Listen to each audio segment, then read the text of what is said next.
saludarlos. Les invito a que se queden a ver este programa, un programa muy interesante, que vamos a hablar de algo muy actual, que además de actual es muy relevante para que usted conozca de qué se trata la protección de datos personales en nuestro país. Y para esto nos acompaña dos especialistas en esta materia y en otras tantas, como es el doctor Javier Martínez Cruz. Él es director general de Data Pretium. Bienvenido, doctor. Muchas gracias, muy buenos días a todos. También le saludamos con mucho gusto al licenciado Rodolfo Guerrero Martínez. Él es representante legal de la Sociedad Legal Coffee Law, también es un especialista en la materia. Y bueno, les saludamos desde el Congreso del Estado en su canal parlamentario.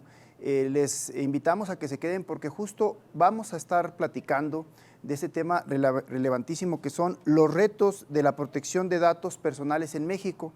Usted hoy va a darse cuenta qué pasa con sus datos cuando usted los entrega, qué pasa con sus datos personales que también entrega o presenta cuando abre alguna red social, cuando va a alguna empresa, cuando va a solicitar algún servicio, alguna tarjeta de crédito. Toda esta información, toda esta problemática que puede presentarse, pues hoy vamos a conocer de qué se trata, cuáles son los problemas, cuáles son los retos, y por eso le empezaríamos preguntando, ¿en México se protegen los datos personales? No sé, doctor, licenciado Rodolfo. Sí, gracias. Muy bien, muchas gracias. Pues se protegen tanto así que tenemos legislación y nuestra Constitución Política de los Estados Unidos Mexicanos lo establece claramente en el segundo párrafo del artículo 16, que bueno, pues es precisamente un derecho humano en México reconocido, que es la protección de datos personales en su modalidad de acceso, rectificación, cancelación y oposición. También lo tenemos como una frontera que debe de cuidarse cuando en materia de acceso a la información pública, como establece el artículo 6 de la Constitución Política, la fracción segunda del apartado A establece que, bueno, este derecho tendrá que guardar cierta proporcionalidad y límites cuando en materia de datos personales, que también están en las bases de las instituciones públicas, se tendrían que garantizar y que no un derecho, como es tan importante por el principio de máxima publicidad y el acceso a la información pública, sea excusa para que se transgreda el otro derecho que se rige por el principio de máxima confidencialidad, que son los datos personales que tienen las instituciones públicas. Entonces, en esos dos artículos encontramos este derecho garantizado, uno como límite cuando se está ante el acceso a la información pública y el otro como una garantía que cualquier autoridad y cualquier empresa tendrá que darle a cualquiera de los mexicanos o los datos personales que tengan de cualquier persona. Claro. Muy bien, doctor. Licenciado Rodolfo Guerrero, ¿cómo ves esta obligatoriedad y estos principios constitucionales que rigen el actuar no solamente de las instituciones públicas, sino también de las instituciones privadas? Claro, querido amigo, ante todo agradecerte mucho, agradecer al Canal Parlamento, agradecerte a ti, mi querido doctor Javier, ya por fin convergiendo aquí en tierras tapatías. Desde luego un saludo a todo el auditorio. Es muy importante este tema por varias razones y es la concientización de lo que significan nuestros datos. Me gustaría empezar por ahí porque Javier acaba de mencionar algo muy importante. Lo tenemos en la ley, pero ¿qué tan poderoso puede ser tenerlo en la ley si no se implementa o se aplica, se reconoce por parte de la población también y de los propios sujetos obligados, de sus titulares? Bueno, los datos personales son todo aquello que nos permite identificarnos y que nos hace identificables. A veces nos quedamos con lo primero, con lo que nos hace, con lo que nos permite identificarnos, es decir, nuestro nombre, nuestro domicilio, nuestro número de celular, pero muchas veces se nos olvida que en esta primera revolución digital en la historia humana, toda nuestra economía corpórea, nuestras facciones, todo el exterior y todo el interior tiene un valor económico en las empresas y también para el gobierno. Entonces, lo que nos hace identificables, datos biométricos, que la sociedad sabe perfectamente este debate, a raíz de la reforma que sufrió la Ley Federal de Telecomunicaciones y Radiodifusión, en donde, por cierto, tenemos que hacer plausible las acciones de la Suprema Corte de Justicia de la Nación, porque consideró este proyecto como anticonstitucional, ¿no? Y bueno, Respondiendo rápidamente a la pregunta, mi querido amigo, las empresas efectivamente tienen una gran responsabilidad en la protección y en medida de que establezcan lo más mínimo, que es un aviso de privacidad en sus plataformas digitales, los términos y condiciones, pero de la manera más clara y efectiva posible, es una forma muy importante para proteger el dato del ciudadano y darle a conocer incluso cómo puede articular eso que acaba de decirnos Javier. Es decir, los derechos ARCO, de acceso, rectificación, cancelación y oposición. Yo ingreso a un sitio web, tengo el derecho a conocer cómo vas a tratar mi información.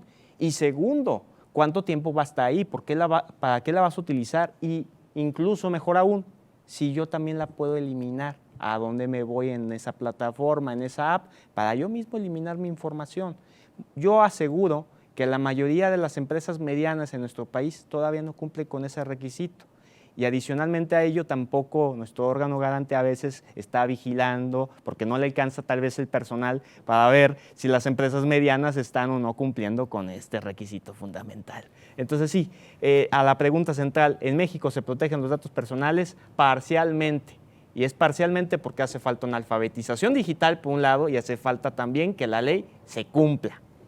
Entonces vamos a decir que todavía estamos en esa transición, en esa etapa de capacitación, de formación, porque yo también te iba a preguntar, y al doctor por supuesto, entonces podemos decir, estamos avanzando, pero incluso en las instituciones públicas no en todas se cumple la protección de estos datos personales. No, no en todas se cumple y esto lo podemos ver en medida de que no se ponga la declaratoria del tratamiento de la información. El tratamiento siempre va a ser importante. Cualquier dependencia va a poder cumplir con el requisito de transformación digital en medida de que tenga una base de datos. Pero no solamente es eso, sino decirle a la persona, ¿cómo estoy tratando tus datos? Y si la persona no sabe nada, incluso no sabe lo que expresé de lo que significa un dato personal, pues mucho menos de que la institución, vamos a decirlo en términos a lo mejor muy populachones, ¿no? Que es básicamente hacer el agosto, y lo sabemos porque ha habido muchos escándalos a nivel nacional de diversos estados de la República. De violación de esos datos personales. Y por eso también iría contigo, doctor. ¿Qué puede hacer un ciudadano que sus datos personales los entregó a alguna institución pública o privada, alguna empresa, alguna pequeña empresa, como decía el licenciado Rodolfo Guerrero, y se le vulneraron esos datos? ¿A dónde puede acudir para que se sancione o para que se le restituya? ¿Qué puede hacer el ciudadano? En 2014 hubo una reforma al artículo 6º constitucional, el 7 de febrero, lo vimos aparecer en el Diario Oficial de la Federación, donde se reconoció en ese momento al Instituto Federal de Acceso a la Información y Protección de Datos Personales, denominado IFAI, un órgano descentralizado del Ejecutivo. Se le reconoció la autonomía. Se consideró como estaba en el mundo ya la Agencia Española de Protección de Datos Personales, órganos autónomos independientes. Se le reconoce la autonomía y se transforma en lo que hoy es el Instituto Nacional de Acceso a la Información y Protección de Datos Personales, INAI, quien tiene precisamente esa misión, garantizar el derecho de acceso a la información pública y paralelamente la protección de datos personales. La situación que tenemos, como ahorita se decía, ¿qué pasa con este tipo de vulneración? Tenemos situaciones muy complicadas porque el ciudadano normalmente ve que un banco, una empresa particular sin ningún problema no atiende la protección de sus datos.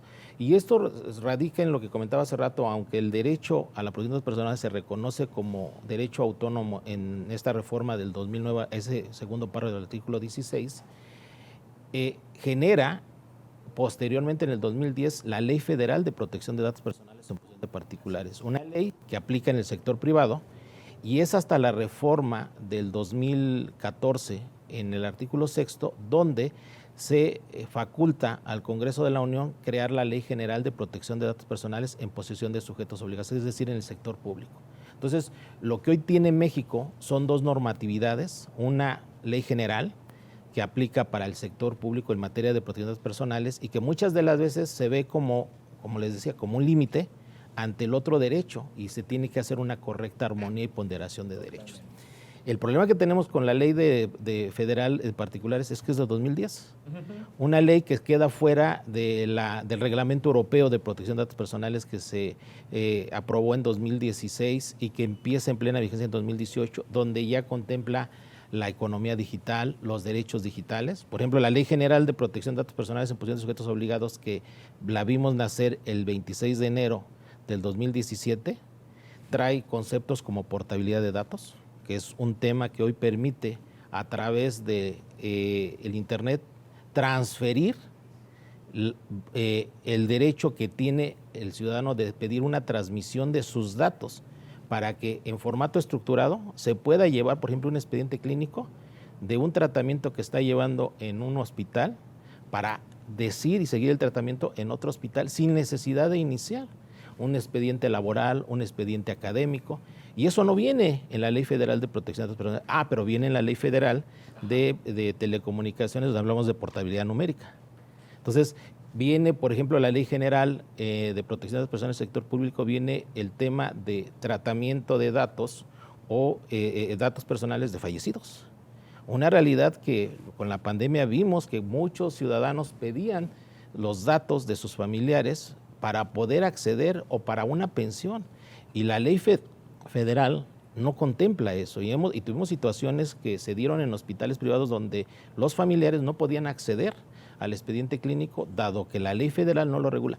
¿Qué es lo que se les dice a los ciudadanos? Independientemente de que estas leyes que son reglamentarias de estos artículos constitucionales 16 y 6, al tenerlo en la Constitución y además tener un bloque de constitucionalidad, porque México pertenece al Convenio 108 y su protocolo adicional, que es el primer tratado internacional en materia de datos personales automatizado, México incorporó ese convenio 108 al artículo 133 y forma parte del bloque constitucional. Y entonces, aunque no estén las leyes actualizadas, que lo correcto sería que esa ley federal, que es de 2010, ya sea una nueva, ya ni siquiera alcanza para reformarla. Hay que hacer una nueva ley federal de protección de datos personales, garantía de derechos digitales en particulares. Eso es lo que hoy demanda la realidad. Entonces, esa situación es la que está. Pues estamos hablando, doctor, de una serie de realidades que han rebasado a las leyes y después de la pandemia, ¿no? Queda muy claro que hace falta muchísimo por hacer en ese sentido. Esta nueva ley que urge para que se puedan garantizar los derechos de los particulares en cuanto a sus datos personales. ¿Estamos de acuerdo, Rodolfo? ¿Qué más agregarías? Y en este momento, volviendo a la pregunta de hace ratito, ¿qué falta? ¿Qué puede hacer un ciudadano que ha sido vulnerado en sus datos personales, en sus derechos? Sí, mira, mi querido amigo, es muy importante hacer 3 comentarios. Estamos ante una asimetría.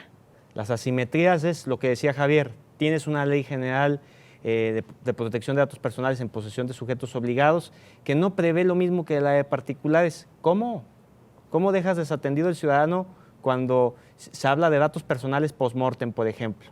¿Cómo se deja desatendido el tema de la herencia digital? ¿Cómo se deja desatendido el tema de los derechos humanos de última generación o también denominados derechos digitales, como decía Javier? Estamos ante una asimetría, primer término.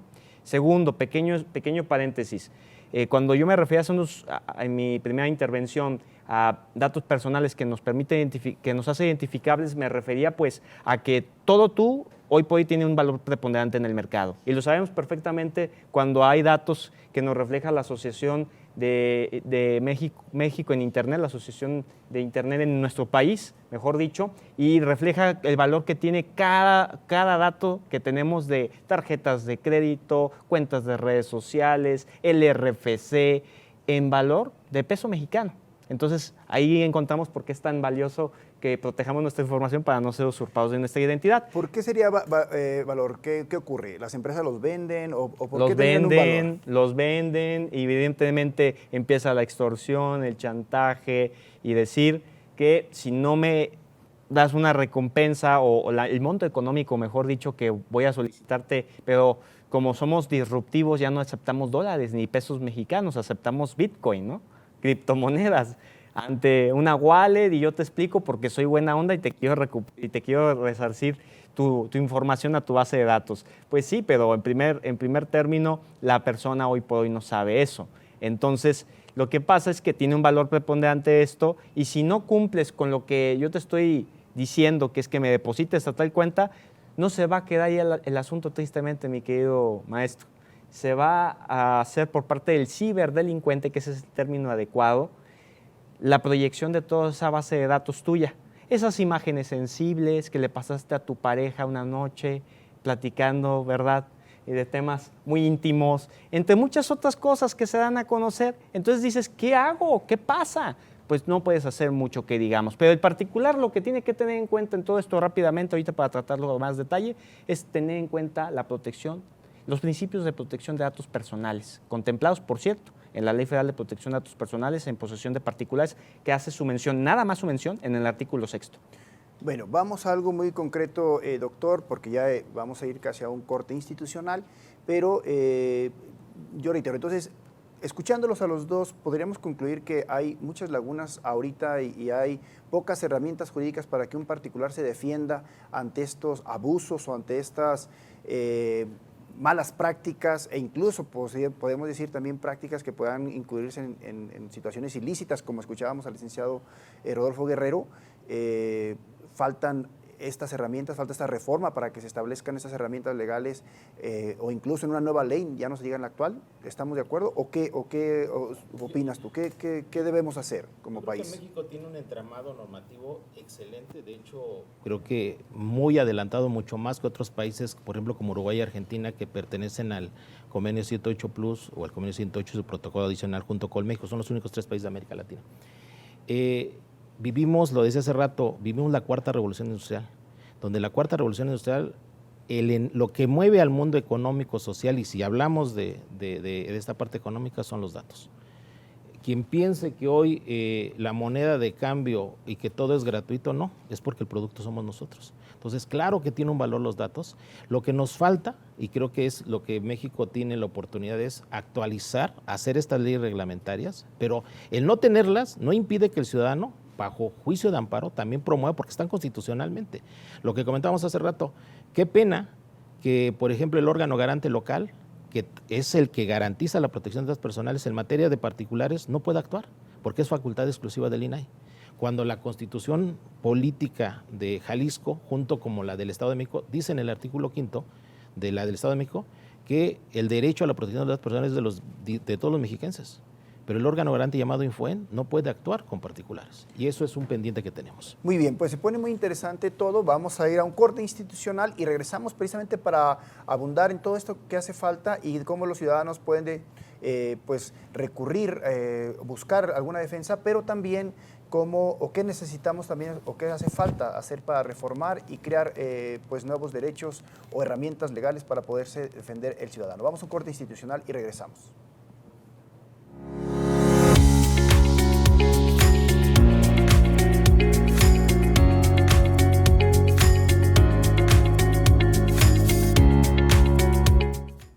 Pues estamos regresando a esta charla interesantísima con 2 especialistas de la protección de datos, del tema digital, esta transformación digital, esta revolución digital que hay en nuestro país y en el mundo.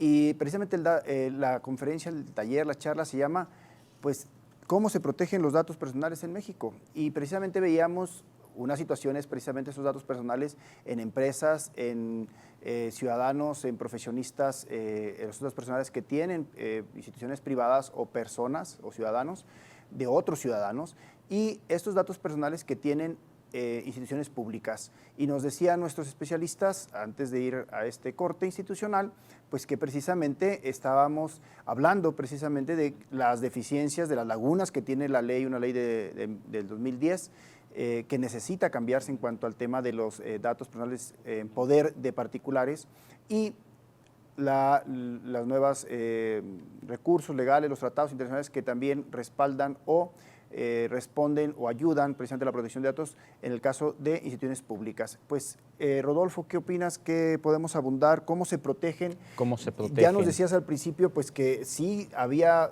una serie de lagunas, había deficiencias, porque sí, claro, hay una capacitación, una formación que deben de tener todos los ciudadanos para que sepan la obligación que tienen de proteger esos datos y yo como ciudadano saber que tengo ese derecho de que donde he dejado mis datos, hacia la tiendita de la esquina, totalmente, me deben de proteger también mis datos. Totalmente. Hay medidas que todo ciudadano debe de conocer. Recordemos la máxima del derecho, que el factor del desconocimiento no me exime de mi responsabilidad, eso por una parte. 2022, más de 10 años que no se ha reformado la Ley Federal de Protección de Datos Personales en posesión de particulares. ¿Cómo es eso posible? Lo que existe es una asimetría, porque en una ley sí y en otra no. Así de sencillo. O sea, hay más obligación para las instituciones públicas que para los ciudadanos o las instituciones privadas. Ahí está la gran laguna y el gran dolor de cabeza para todos nosotros, porque a ver, las instituciones públicas están llenos de ciudadanos, ¿estamos de acuerdo? Entonces Sí, cualquiera va a ser víctima del abuso de una empresa, de un emprendimiento pequeño, en donde tú depositaste tu información y pensabas que nada malo iba a suceder. Ahora, quiero dar datos duros de lo que mencionaba recién de la Asociación de Internet en México, y hay datos que no deseo que quiten el sueño, si nos están viendo en cierto momento del día, pero a ver, hablar de la cantidad de hijos que tiene una persona, según el dato que nos da en el 2021 la Asociación de Internet en México, dice que está tabulado en un valor de 191 pesos mexicanos. El domicilio, de donde pues, todos nosotros tenemos nuestra pequeña pues, departamento o bien para estar a gusto, ¿no? En lo más productivo de nuestro ser, ¿no? 230 pesos. Si estamos hablando del teléfono celular de cada uno de nosotros, tiene un valor de 291 pesos. Y si hablamos, por ejemplo, del RFC, que es el Registro Federal de Contribuyentes, hablamos de 204 pesos. Ahora, si nos vamos a redes sociales, ahí nos vamos a cantidades, como dirían algunos, fifís, y ahí hablamos directamente de un perfil de red social digital en $149 en el caso de Facebook. Y en el caso, por ejemplo, del mercado electrónico más grande del mundo, que es Amazon, de $375 una cuenta de un usuario. Eso nos alerta mucho. Como para puntualizar, Rodolfo, que la gente, que el ciudadano entienda, a ver, ese valor que tienen mis datos personales, ¿quién tiene interés en ellos? ¿Las grandes empresas que van a vender mercadotecnia? Claro. O, como tú también decías, también puede ser delincuentes cibernéticos. Claro, ciberdelincuentes. Eso nos alerta mucho en el tratamiento que está teniendo la información. La ciberseguridad, que por cierto se maneja ya como un derecho digital, esto visto en la Carta de Derechos Digitales dada a conocer por el gobierno en España, y nos damos cuenta que no se está cumpliendo por la mayoría, ni del ciudadano, evidentemente, que debe de saber poco a poco qué significa esto, ni de parte ni del gobierno, ni de las instituciones de característica privada.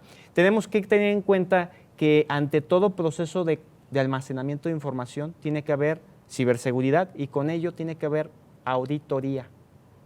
Si no hay auditoría, es decir, ¿qué estás haciendo? Doy un servicio al ciudadano, soy gobierno, soy empresa. Anualmente, cada 6 meses, ¿qué está pasando? ¿Realmente le cumpliste al ciudadano con el cuidado irrestricto a la información y para estos fines, sí o no? Vamos viendo cuáles fueron tus acciones. Una supervisión de esos datos personales que hay en las empresas o en los gobiernos y ese tratamiento. Doctor, ¿qué opinas tú? ¿Qué más hace falta en este sentido? ¿Qué se está viendo? ¿Cómo es ese robo de datos? O ese mal tratamiento de esos datos, esa venta de datos también personales pues yo ahorita sacaba cuentas, imagínense 1 millón de bases de datos de ciudadanos, solamente del número telefónico con el valor del que hablaba el licenciado Rodolfo Guerrero, estamos hablando de miles de millones, incluso de dólares. Así es, de hecho recordemos este precedente que marcó y alarmó no solamente a América Latina, sino a Europa, el escándalo de Cambridge Analytica, ¿no? O sea, sabemos que fue un acceso de manera prohibitiva y sin consentimiento de 80 millones de usuarios de esta plataforma, Facebook en su momento Meta, donde se sabe que bueno, pues las multas no paran y van a acabar, y donde influyó en la elección de Estados Unidos de 2016, y se habla de que el 5º país afectado fue México. Vamos a ver si en el 24 alguien nos dice que en la elección del 18 también hubo cierto tratamiento de datos personales. Y esto radica en lo que hace rato decíamos, una ley del 2010 que responde a una reforma constitucional de este segundo párrafo del artículo 16, donde el contexto era la primera década del siglo XXI, el tema económico. Entonces vemos una ley con 69 artículos que responde a lo que el Tratado de Libre Comercio que México tenía con Estados Unidos y Canadá debería de garantizar en el flujo y tratamiento de datos personales y protección con un enfoque económico. Es increíble que hoy que tenemos el TEMEC, donde se habla de economía digital, donde ya se habla de este flujo transfronterizo vía Internet y que modificamos y que entró en vigencia en julio del 2020, esa ley con 69 artículos, que nada tiene que ver con los 168 artículos que trae la Ley General de Protección de Datos Personales, que aplica en el sector público, donde pareciese que entonces protegemos más los datos. Y qué bueno, ¿no? Porque pues obviamente es el Estado, son las instituciones públicas, pero no es posible que en el ámbito particular se siga vulnerando, porque hoy tenemos que México ocupa el 8º lugar en robo de identidad a nivel mundial, 2º lugar en América Latina, y eso representa para muchos mexicanos, ¿sí?, obviamente una vulneración a sus cuentas. Es muy común escuchar que, bueno, hay suplantación de identidad, hay cargos, hay una serie de deudas. Hoy los jóvenes entran ahorita con la exigencia de que tienen que registrar ante el SAT, y entran y llegan con deudas. Y algo que dice el artículo 4, que debe ser un derecho a mi identidad, resulta que, bueno, pues han vulnerado la identidad y nos piden, ¿sí?, que ahora recuperemos nuestra identidad, como si eso no lo debería de garantizar el Estado. Cuando las medidas de seguridad, hoy un banco te pide que para garantizar tienes que entregar los datos biométricos. Y si no los entregas, no puedes hacer valer un derecho que establece el artículo 6º en el 3er párrafo, que habla que es el derecho al Internet y las tecnologías de la información que tienen todos los mexicanos. ¿A qué responde esto? Y mire, México creo que ha caminado, por eso lo que decíamos hace rato. En 2012, la ONU reconoció al Internet como derecho humano. México lo incorporó en una reforma en junio del 2013 y metimos ese 3er párrafo, y es un derecho que está en el artículo 6º. Totalmente. Ninguna otra constitución más que la del Estado de México en 2020 también reconoció ese derecho como derecho humano. En 2015 la ONU también dijo la Carta de los Derechos Humanos y Principios del Internet, y lo que nos dice esa Carta de Derechos Humanos y Principios del Internet es que los mismos derechos que existen en el mundo real, en el mundo físico, en el mundo virtual tienen que estar vigentes. Entonces, hoy es un derecho a herencia digital, a desconexión digital. ¿Por qué Ley Olimpia la llevamos, que como ley no tiene nada de ley? Es una modificación a los códigos penales, donde hemos puesto una sanción por cuestión de violencia digital que pueden sufrir las mujeres, bueno, cualquier persona, no solamente mujeres, cuando se distribuyen videos íntimos. Nos fuimos a la última etapa del proceso delictivo. ¿Dónde queda la etapa preventiva? ¿Dónde queda la etapa disuasiva? Esa está en la protección de los datos personales. Que debe estar en esa ley. Debe estar en esa ley. Que no está y que hace falta reformarla o modificarla o crear otra. Pues es otra. crear otra. Ahí tenemos que meter, por eso se dice, lo tenemos en la Ley General de Acceso a una Vida Libre de Violencia. Entonces, ¿por qué no la metemos en la ley?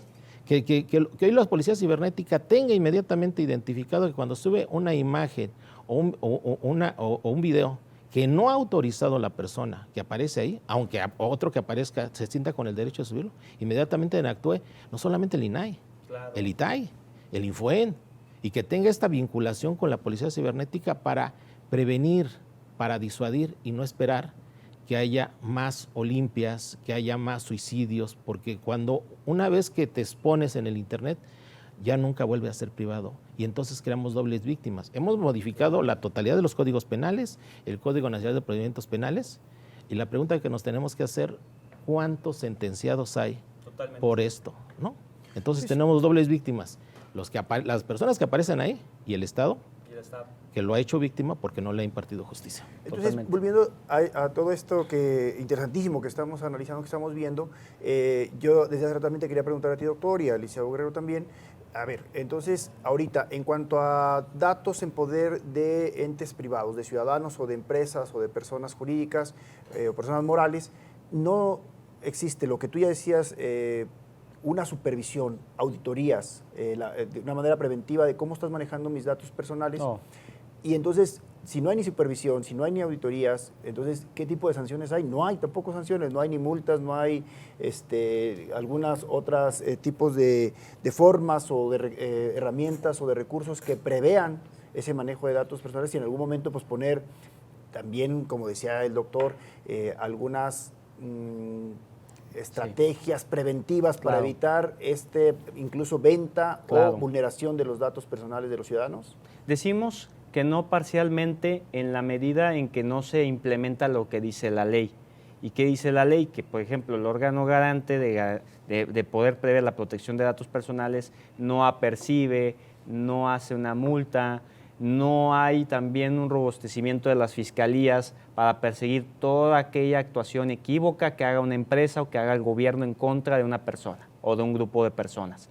No porque realmente no se esté contemplando. Sí hay procesos exitosos, pero son poquísimos de los tantos que existen a nivel nacional.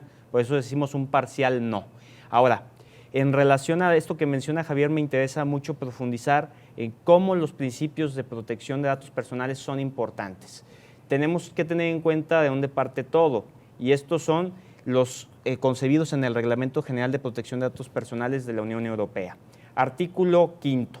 Tenemos que tener en cuenta que se contemplan en las listas de principios de protección la licitud, la lealtad, la transparencia, la limitación de la finalidad, la minimización de los datos, la exactitud de estos mismos y además los límites en relación a ¿qué? Al plazo de la conservación de esos datos, lo que ya veníamos manejando en nuestras anteriores interacciones. Integridad y confidencialidad. ¿Qué es lo que pasa en nuestro país? Se contemplan cosas específicas como lo que acabo de decir, licitud, lealtad y transparencia. No te puedo decir, voy a tratar tus datos de esta manera y finalmente no lo hice como yo te dije. Entonces estoy incumpliendo. Hay una limitación a la finalidad y también hay una limitación al plazo de conservación. Todo esto se tiene homologado de forma fina por nuestra legislación nacional, pero no se cumplen en la medida en que yo no estoy también dándole ese poder que tiene que tener el ciudadano a esta figura de la autodeterminación informativa, que se da a conocer como un preámbulo a la protección de datos personales en aquella resolución que hizo el Tribunal Constitucional en Alemania en el siglo pasado. Entonces, ¿qué es lo que pasa aquí? Que al final de cuentas tienes en una ley general que se tiene la portabilidad solamente en cuestión de entes gubernamentales, pero cuando hablamos de particulares, ¿dónde quedó que yo soy dueño de mi información? No quedó en ningún lugar, porque no es cierto que yo soy dueño de mi información en la medida en que, primero, me están diciendo mentiras, y en segundo, yo en ningún momento puedo eliminar mis datos y mucho menos los puedo llevar de un punto A un punto B. Ejemplo concreto, yo deseo ya no estar con cierta institución financiera, me quiero ir a otra. Pero ¿qué pasa? El banco dice, no, yo me debo de quedar con la información, justifícame el por qué. Pero el ciudadano tampoco leyó en el momento que abrió la cuenta de banco. Eso es un punto en desventaja. Y segundo, la institución financiera puede decir, bueno, es que yo me lo tengo que quedar por ese proceso corporativo.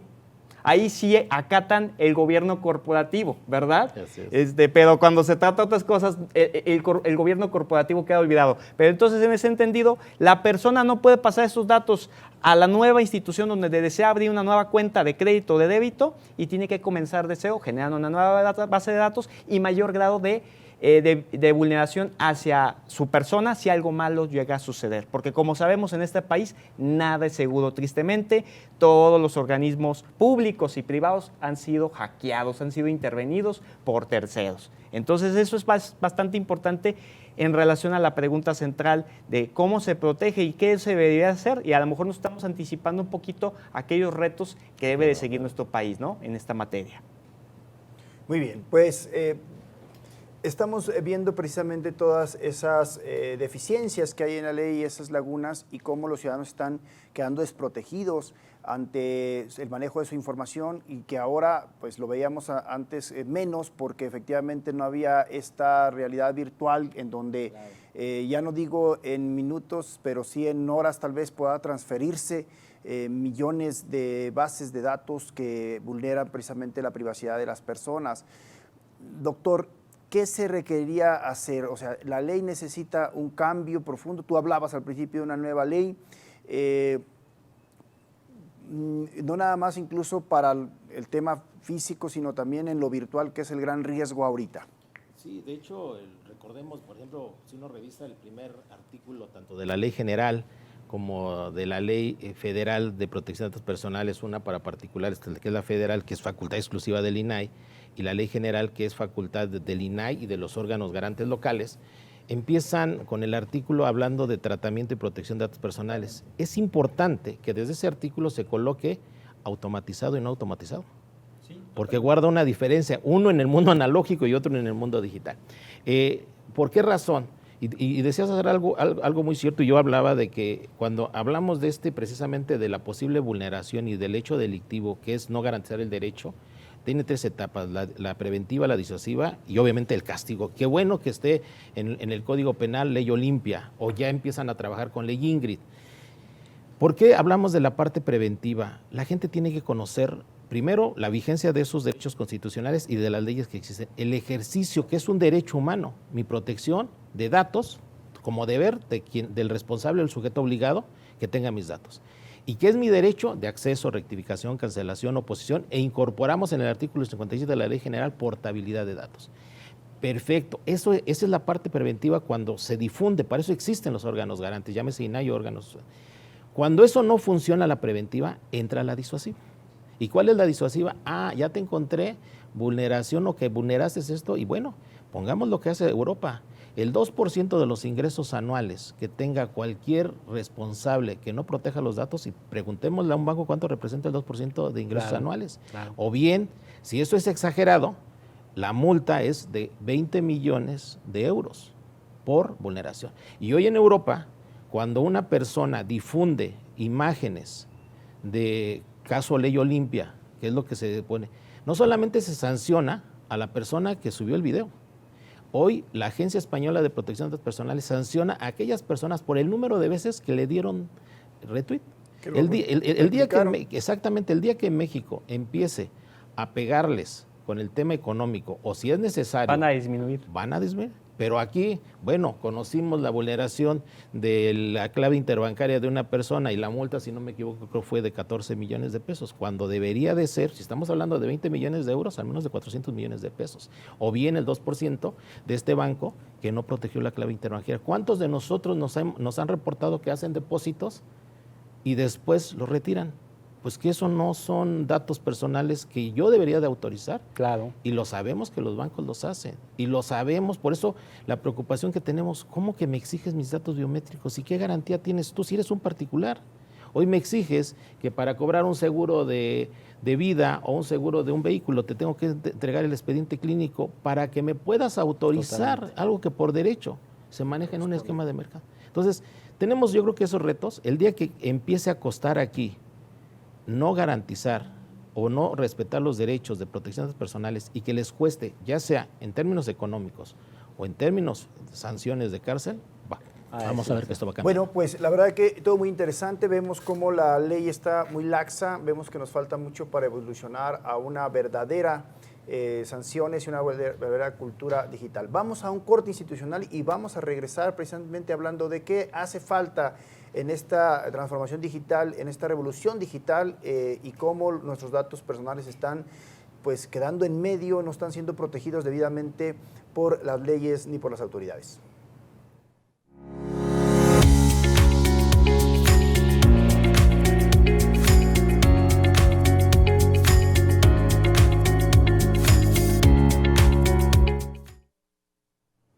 Pues vamos por el último bloque, importantísimo, interesante, ya que regresamos de este corte institucional.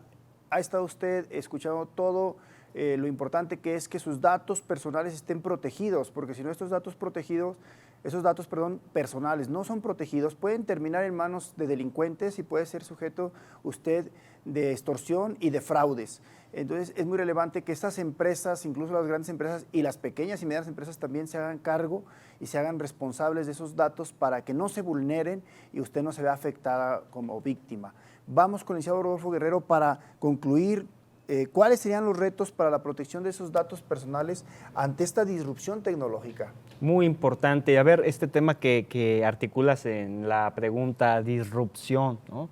Romper estrepitosamente el antes con lo que nos depara en el futuro, ¿no? Y para ello comprender muy bien en dónde estamos parados. Un tema que, por cierto, abordé hace poco en el marco de unas jornadas internacionales en la Universidad Autónoma de Querétaro. Les hablaba, es que es muy importante ser congruentes con lo que ha sido este marco de derechos humanos en el que México forma parte. Como mencionaba anteriormente Javier Cruz, que me siento muy feliz de que seamos aliados, por cierto, mencionamos cómo es posible que a nivel legislativo se haya articulado hasta el final las penalidades, sin antes ver cómo podemos decir que esa persona es víctima sin antes haber protegido o tenido en cuenta el principio de presunción de inocencia. Es decir, los derechos humanos, ¿dónde deben de quedar en todo esto? Pues deben de quedar ante la comprensión y la racionalidad de toda persona, y más cuando se trata de las instituciones de característica pública, y que son las que también en medida de lo judicial imparten justicia en nuestro país. Entonces, la incongruencia más grande es olvidar los derechos humanos. Y por otra parte, hablando de oportunidades a nivel de derechos digitales, pues es que esa incongruencia deje de serlo, recordar que los derechos humanos no son negociables, ejecútalos, actualízalos, llévalos ante ese cambio de paradigma y haz que el ciudadano también pueda protegerse él mismo con cuestiones que le sean muy familiares. Y con esto me voy a ir específicamente haciendo valer el derecho digital de la ciberseguridad. Dile al ciudadano, ¿cómo protejo mi información en mi teléfono celular que hoy por hoy significa mi casa y mi identidad digital? Pues, a ver, primer gran tip, no tengas un teléfono para todo, es decir, no puedes tener todas las redes sociales y menos TikTok. Yo no recomiendo que tengas TikTok, por cierto, en tu teléfono celular, y a la vez aplicaciones bancarias. Ten un teléfono para las aplicaciones bancarias y ten otro teléfono para las redes sociales. Primer gran tip. Segundo gran tip, contraseñas. Contraseñas fáciles de recordar para el usuario, difíciles de adivinar o de reconocer para el ciberdelincuente.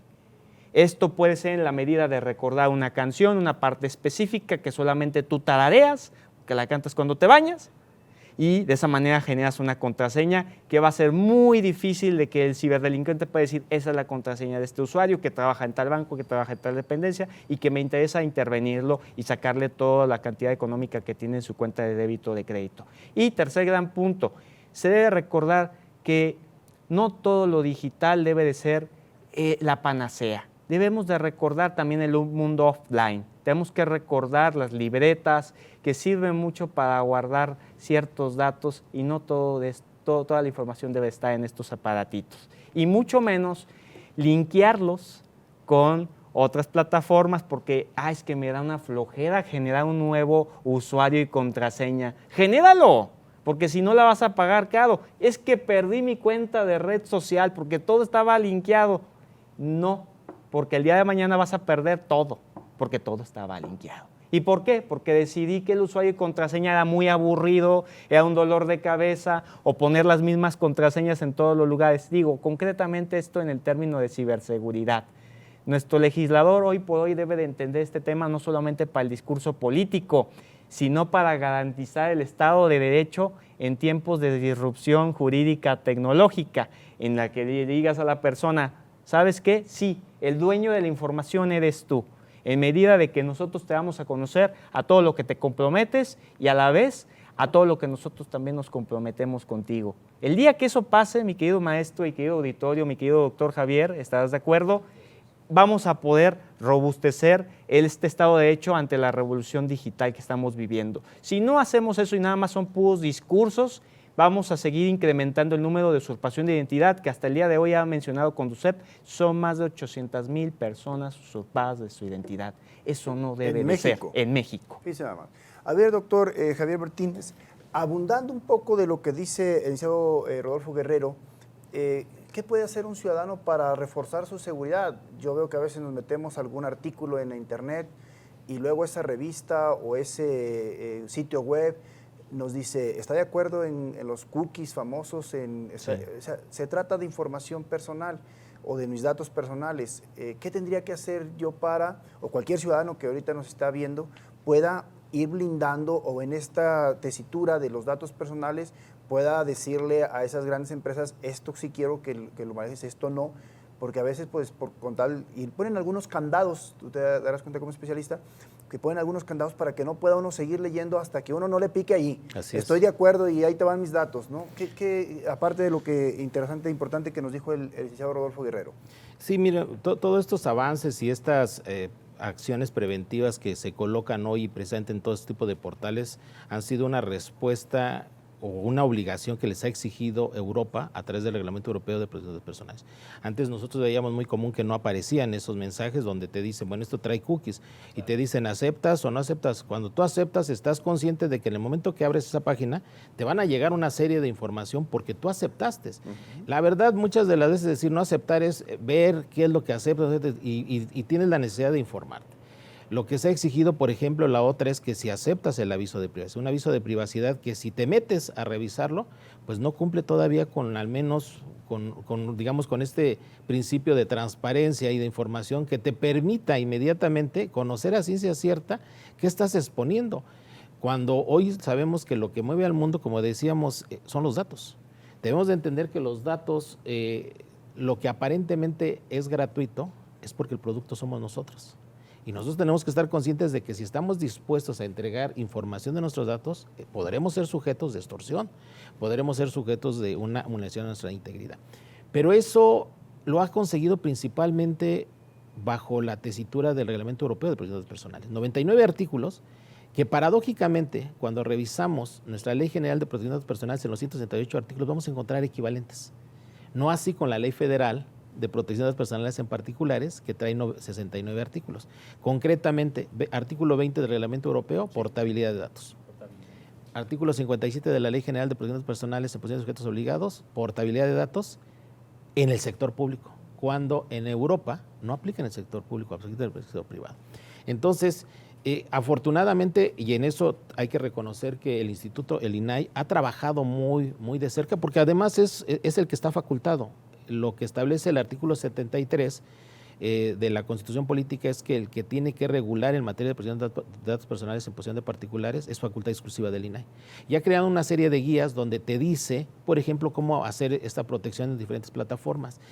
El problema que tenemos es que lo ideal sería que también lo asumieran, por ejemplo, los órganos garantes locales, que ellos también fueran partícipes. Por eso, lo que se ha propuesto que en esta nueva Ley Federal de Protección de Datos Personales y Garantía de Derechos Digitales, como viene la Ley Orgánica de España, donde tiene 17 derechos digitales, 17 derechos digitales, también en México sea una ley que se reconozca esto. ¿Por qué?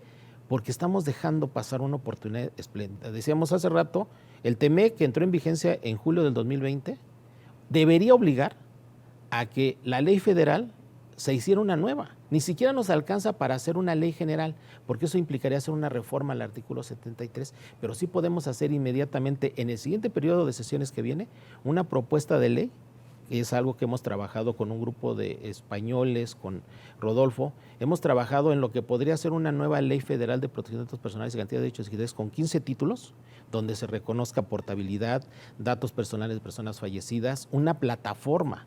Hoy en día, por ejemplo, si tú quieres denunciar la vulneración al ejercicio de los datos personales con particulares, pues tienes que hacer una denuncia. Claro. Tienes que hacerlo directamente en los portales y muchos de esos particulares ni siquiera lo tienen para acceder. ¿Y cómo puede el órgano garante actuar para hacer esto como sí lo puede hacer en el sector privado? Porque a través de la Plataforma Nacional de Transparencia se sabe de la solicitud de acceso, rectificación, cancelación, oposición. Totalmente. Y ahí se va viendo la respuesta de los sujetos obligados. Lo mismo tendría que hacer para el caso de los particulares. Por eso en la propuesta que traemos de nueva ley federal hablamos de un sistema denominado sistema de acceso, rectificación, cancelación, oposición y portabilidad de México, algo como el sistema que trae el Estado de México, SARCOEN, pero a nivel nacional, que permita ver, ¿sí?, en cada uno de los particulares quién está dejando de atender estos derechos. No podemos darnos el lujo de seguir en esta vulneración, porque México tiene un TEMEC donde en los 34 nuevos capítulos, o los 34 que conforman el TEMEC, 5 de ellos habla de protección y seguridad de la información y datos personales. Totalmente. Y México no está cumpliendo con eso. Totalmente. México pertenece al convenio 108 y su protocolo adicional es uno junto con Uruguay y Argentina, pero ellos están en el sur. Y les interesa porque en 2020 hubo la caída de los escudos de privacidad y hay 5.300 empresas en Europa y estos gigantes que hemos escuchado, Meta, que les están condicionando porque ellos hacen tratamiento de datos personales en bases de datos que tienen en Estados Unidos. Y ya le dijo la Unión Europea que Estados Unidos no reconoce el derecho humano a la protección de datos personales, no tiene un órgano garante como el INAI y tampoco cumple con los principios, porque ellos ven la protección de los datos personales no como un derecho humano, lo ven como un elemento económico. México se puede convertir en el receptor de este flujo para que sea el puente de Estados Unidos, México y de México a Europa. Y entonces estaríamos viendo a un México otra realidad que se llamaría el nuevo canal de Panamá de la economía digital del siglo XXI. Pero para eso hace falta esta nueva ley. totalmente. Muy bien, pues para ir concluyendo, la verdad es que importantísimo, relevante lo que ponen los especialistas en la mesa de que es importante una nueva ley, y la propuesta ya está hecha. Entiendo que es una ley federal. Necesitaríamos, igual también aquí en el Congreso del Estado se pueda hacer una propuesta para que se le vea iniciativa de ley, que tiene facultad el Congreso local para poder hacer esa iniciativa, y si se aprueba por la mayoría puede ir como iniciativa de ley al Congreso de la Unión. Claro. Pues la necesidad, como ya lo dijeron los especialistas, de crear esta nueva ley por todas las lagunas, todos los riesgos que hay en este momento, no de cosa menor, no estamos hablando de 2 o 3 personas, estamos hablando de todos los millones de mexicanos que tenemos en nuestras bases de datos, en internet, en redes sociales, en nuestras actividades comerciales, en nuestras actividades de día con día. Para ir ya en ámbito de conclusión, licenciado Rodolfo Guerrero, ¿qué nos hace falta? ¿Qué hace falta ir aterrizando como país en las leyes, en las prácticas? Creo que ha quedado muy claro todo lo que ustedes están poniendo ya en la mesa, en la agenda pública. La agenda pública. En la agenda pública, que además están revisando todo lo que está pasando en todo el mundo. Sí. Y como Europa, por lo que estamos escuchando por parte de ustedes, pues es pionero y va avanzando, ¿no? Y ni siquiera Estados Unidos, como decía el doctor Martínez, pues ni siquiera Estados Unidos tiene esto en sus leyes, que está avanzado en muchas situaciones con derechos humanos, pero no tiene derecho humano, no tiene como derecho humano esto de derecho humano a la protección de datos personales. Claro, y la más grande incongruencia, por cierto, ¿no? Decir que soy uno de los mayores innovadores en el planeta y que soy de los principales vulneradores de derechos fundamentales, de derechos humanos. Normatividad a partir de la homologación de las figuras jurídicas clásicas con el tema digital. Eso es lo que se tiene que hacer todo un planteamiento de normativa para que México tenga un gobierno digital. Esto es lo que se está trabajando, como bien lo decía mi querido doctor Javier Martínez Cruz. Estamos muy contentos de que Coffee Law, Sociedad Civil y de que Data Pretium pueda ser una alianza importantísima, constituida, consagrada, dada a conocer hace algunas semanas, y que vaya a la par de algo que ya dimos a conocer también aquí en el estado de Jalisco, que es un Consejo Consultivo de Transformación y Cultura Digital, en donde tenemos diferentes actores y también tenemos impacto con personas tan ilustres interesadas en estos temas como es tu caso, mi querido maestro Víctor Sánchez Orozco, y que seguro estoy que a través de eso se va a articular esos principios que hemos propuesto en ese programa, por cierto, del Consejo Consultivo, que es innovación y derechos humanos, gobierno y cultura digital, optimización y protección de datos personales y la capacitación para todo ciudadano y servidor público en este país. Entonces, a través de eso vamos a darle una vuelta de 180 grados y, claro, una de las finalidades totalmente es articular que Jalisco sea una punta de lanza y que a través de esto que estoy enunciando y de esta importante alianza con mi querido doctor Javier y contigo, por supuesto, como apasionado académico en el tema y además el rol que juegas importante en nuestro poder legislativo local, hagamos posible que Jalisco pueda tener esa ley digital de gobierno digital y que genere un eco para que en el Congreso de la Unión digan, ¿cómo no nosotros no lo estamos proponiendo? ¿Cómo Jalisco? Y de repente a veces tristemente tenemos que llegar a ese tipo de recelos, ¿no? Que promuevan la transformación en nuestro país. Pero si esa es la ecuación que hay que seguir, vamos a seguirla para que México pueda tener un planteamiento muy importante. Recordemos que en octubre se promueve algo en el Congreso de la Unión en relación al presupuesto 2023. Esta es nuestra finalidad, generar que sí exista el cómo sí, el presupuesto, porque como sabemos, todo cuesta dinero y a nivel digital se necesitan insumos tecnológicos y existe el dinero para que no solamente los estados puedan transformarse, sino también el interior de los estados, los municipios. Porque qué bonito decir, es que ya tenemos ley digital y la cumples. ¿Y los municipios qué tal? No, los municipios todo lo hacen manual, no tienen computadoras con Windows 98, no podemos hacer eso, tenemos que transformar todo eso. Esos son los retos que tenemos en el corto, mediano y largo plazo. Doctor Javier Martínez Cruz, también ya para ir concluyendo, como conclusiones, ¿qué ve usted que haga falta el país. Ya nos quedó muy claro la nueva ley que incluso está impulsando ustedes como especialistas, como una serie de organismos de la sociedad civil, organismos académicos, que nos da mucho gusto. ¿Qué más faltaría como para concluir ya? Y también pues nos queda claro que la actual ley es muy laxa, y otra de las ideas que resalto que se plantearon en esta mesa fue pues que no todo tiene que hacer el INAI, sobre todo en la protección de datos personales en poder de particulares, sino pues me pareció muy relevante lo que usted nos planteaba, y ahí también va mi pregunta, que los institutos locales de acceso y protección de datos personales, el ITEI, en nuestro caso en Jalisco, puedan también entrar, que en este momento están fuera. No sé si en ese sentido constitucionalmente se necesita, se prevé ahorita que sea una ley concurrente, si en esta nueva reforma, si se requiera una reforma constitucional para que haya esa concurrencia de competencia, o en la nueva ley que lo prevea y le dé facultades también a los institutos garantes locales. Como conclusión del programa, agradecerle que estuvo acá en Jalisco y que pues relevantísimas ideas que se plasmaron en este foro, que seguramente y que además para los ciudadanos fueron también herramientas muy importantes escucharles. Sí, yo concluí mi periodo como comisionado del Estado de México en agosto del año pasado.